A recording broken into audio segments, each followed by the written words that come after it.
Halo teman-teman sekalian, kembali lagi bersama saya Kavi. Di dalam video kali ini saya akan coba mempraktekkan ke teman-teman semua bagaimana cara melakukan deployment dari PHP natif ke hosting kita. Nah, untuk kamu yang udah berlangganan di Jagoan Query Cloud, kalian bisa explore aja paket-paket yang cocok untuk kalian gunakan seperti paket web hosting, unlimited hosting, dan juga developer hosting. Di sini udah lengkap paket-paket yang cocok untuk kalian gunakan. Mulai dari 15 ribuan aja kalian udah bisa menikmati paket hosting yang kuat ya dan powerful untuk mendukung website kalian itu bisa online 24 jam. Nah, jadi kalau misalnya kalian udah beli hosting dan domain di Jagoan Query Cloud, selanjutnya kita akan praktek bagaimana cara melakukan deploy dari PHP natif lokal ya ke hosting yang kita miliki. Oke, yang pertama apa aja nih yang perlu kalian siapkan? Tentunya source code dari PHP natif kalian ya, proyek kalian, dan juga file SQL.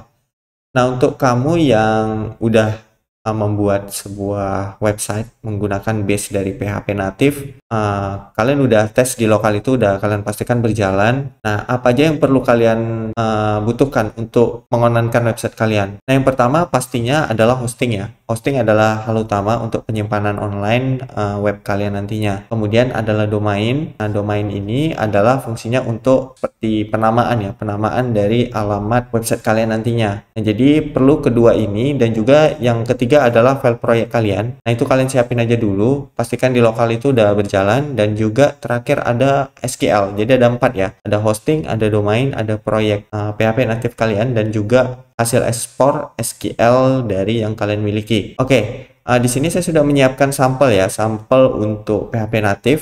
Dan di sini saya akan coba deploy. Yang pertama, kalian silakan akses si panel kalian dan pastikan domain kalian itu udah dalam keadaan yang bisa diakses ya, seperti ini. Kemudian untuk cara menguploadnya, kalian silakan zip dulu ya. Zip dulu, kalian bisa Ctrl A di Windows, lalu kalian kompres ke dalam bentuk .zip seperti ini. Nah, .zip ini kalian bisa pakai kalau di Windows itu pakai RAR, aplikasi WinRAR. Kalau di Mac itu kalian sebenarnya cukup select Alt, kemudian kompres. Nah, ini dia akan otomatis menjadi zip seperti ini. Nah, kita akan coba upload dulu ya file proyek kita di bagian public HTML, kemudian kita upload. Kita select file, yaitu adalah file zipnya tadi. Kemudian tunggu hingga selesai sampai proses loading ini berwarna hijau seperti ini.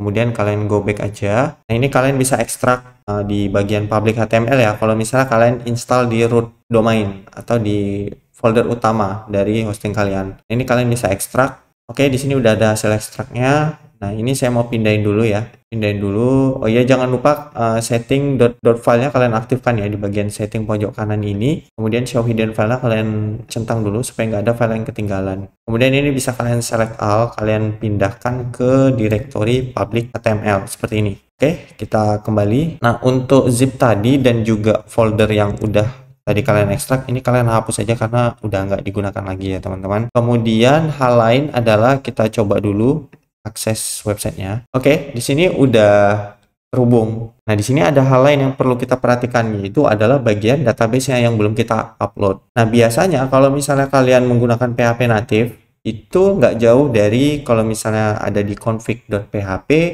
database.php, db.php, atau koneksi.php. Nah, kurang lebih untuk koneksi ke database kan mirip-mirip aja, teman-teman. Nah, isinya itu kan biasanya ada di bagian ini nih. Ada seperti host, user, password, dan dbname.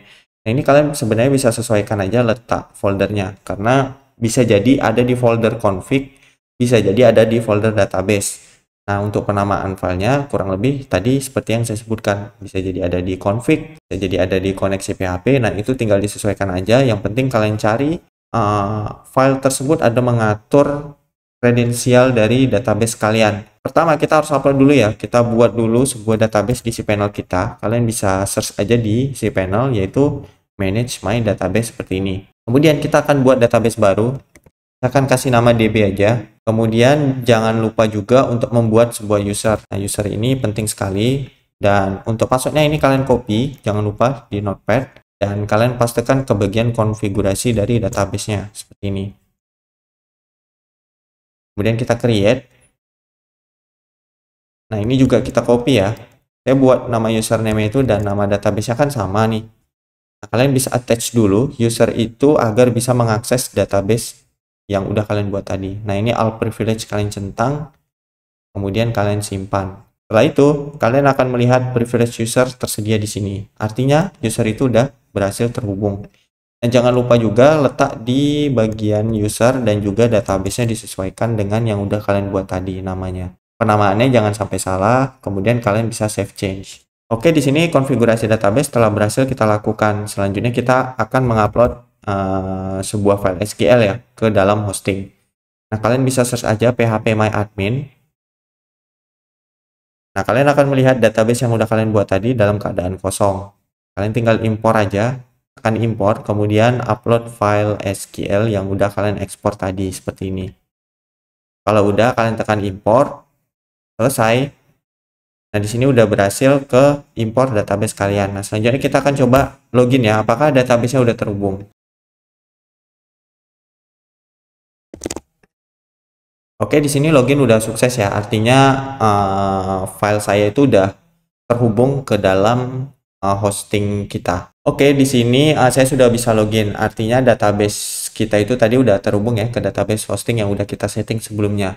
Nah, di sini kalian udah bisa coba aja untuk melakukan aktivitas pengelolaan data seperti aktivitas create, read, update, delete mungkin yang udah bisa kalian gunakan di hosting kalian. Oke, mungkin itu aja untuk panduan dari saya pribadi. Oh ya, sedikit tambahan ya, kalau untuk misalnya masalah versi PHP, kalian juga harus perhatikan ya di bagian multi PHP Manager.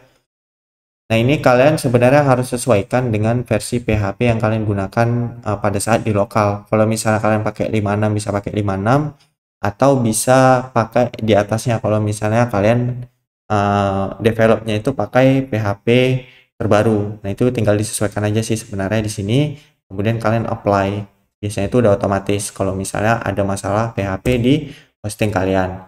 Mungkin itu aja hal penting yang ingin saya sampaikan. Apabila kalian sebagai pelanggan jagoan kode cloud ada sebuah error ya ketika kalian mendeploy, kalian bisa open ticket di client area untuk kami bantu cek apa kendala kalian.